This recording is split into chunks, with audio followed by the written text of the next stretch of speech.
Hey guys, so it worked as you saw in that little before thing. Okay, so this is the last chapter, and though you can't see me right now, you can definitely hear me and read along if you feel like you want it. This has been fun actually. I think I might be more excited about this episode than I was about the last one. This one will be much shorter, so here we go. I slept at Baker Street that night, and we were engaged upon our toast and coffee in the morning when the King of Bohemia rushed into the room. "You have really got it," he cried, grasping Sherlock Holmes by either I can't talk now, shoulder and looking eagerly into his face. "Not yet. But you have hopes. I have hopes. Then come. I am all impatience to be gone. We must have a cab. No, my brougham is waiting. Then that will simplify matters." We descended and started off once more for Barney Lodge. "Irene Adler is married," remarked Holmes. "Married? When?" "Yesterday." "But to whom?" "To an English lawyer named Norton. But she could not love him. I am hopes that she does." "And why in hopes?" "Because it would spare your Majesty all fear of future annoyance. If the lady loves her husband, she does not love your Majesty. If she does not love your Majesty, there is no reason why she should interfere with your Majesty's plan." "It is true. And yet, well, I wish she had been of my own station. What a queen she would have made." He relapsed into a moody silence which was not broken, and we drew up in Serpentine Avenue. The door of the Barony Lodge was open, and an elderly woman stood upon the steps. She watched us with a sardonic eye as we stepped from the brougham. "Mr. Sherlock Holmes, I believe?" she asked. "I am, Mr. Holmes," answered my companion, looking at her with questioning and rather startled gaze. "Indeed! My mistress told me that you were likely to call. She left this morning with her husband by the 5:05 train from Charing Cross for the Continent." "What?" Sherlock Holmes staggered back, white with chagrin and surprise. "Do you mean that she has left England?" "Never to return." "And the papers?" asked the King hoarsely. "All is lost?"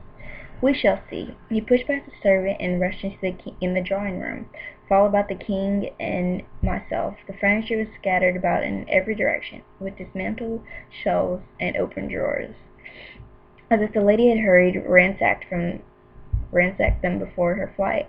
Holmes rushed at the bell pull, tore back a small sliding shutter, and plunged into his hand, pulled out a photograph and a letter. The photograph was of Irene Adler, herself in evening dress. The letter was subscribed to Sherlock Holmes, ESQ.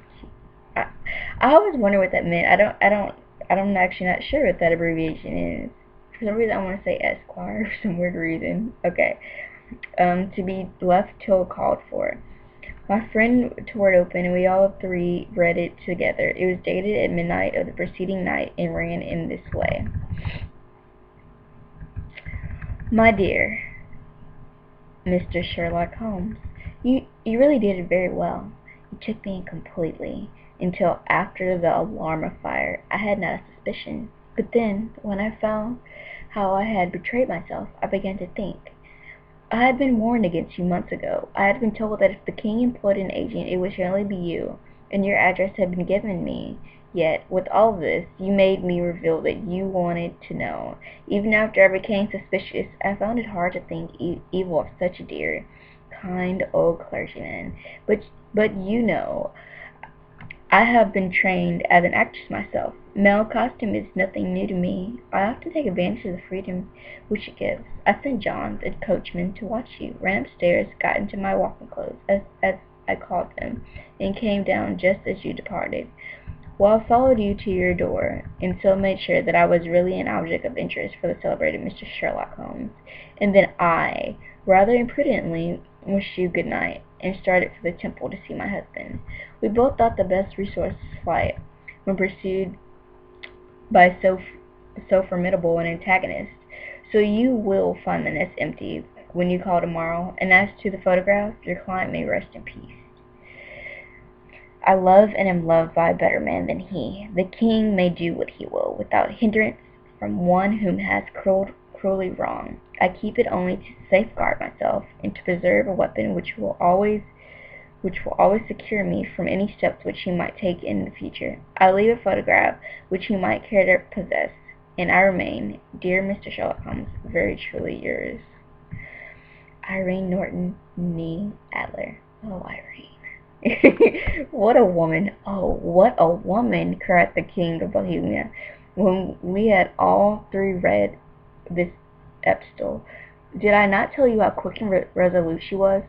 Would she not have made an admirable queen? Is it not a pity that she was not on my level? From what I have seen of the lady, she seems indeed to be on a very different level to your Majesty, said Holmes coldly. I am sorry that I have not been able to bring your Majesty's business to a more successful conclusion. On the contrary, my dear sir, cried the King, nothing could be more successful. I know that her word is invalid. The photograph is now as safe as if it were in the fire. I am glad to hear your Majesty say so. I am immensely indebted to you. Pray tell me in what way I can reward you. This ring, he slipped an emerald snake ring from his finger and held it upon the palm of his hand. Your Majesty has something which I should value even more highly, said Holmes. You have but to name it. This photograph. The King stared at him in amazement. Irene's photograph, he cried. Certainly, if you wish it.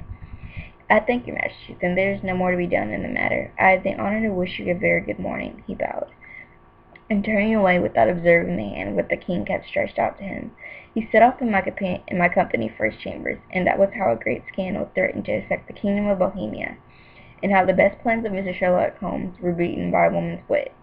He used to make merry over the cleverness of women, but I had not heard him do it of late.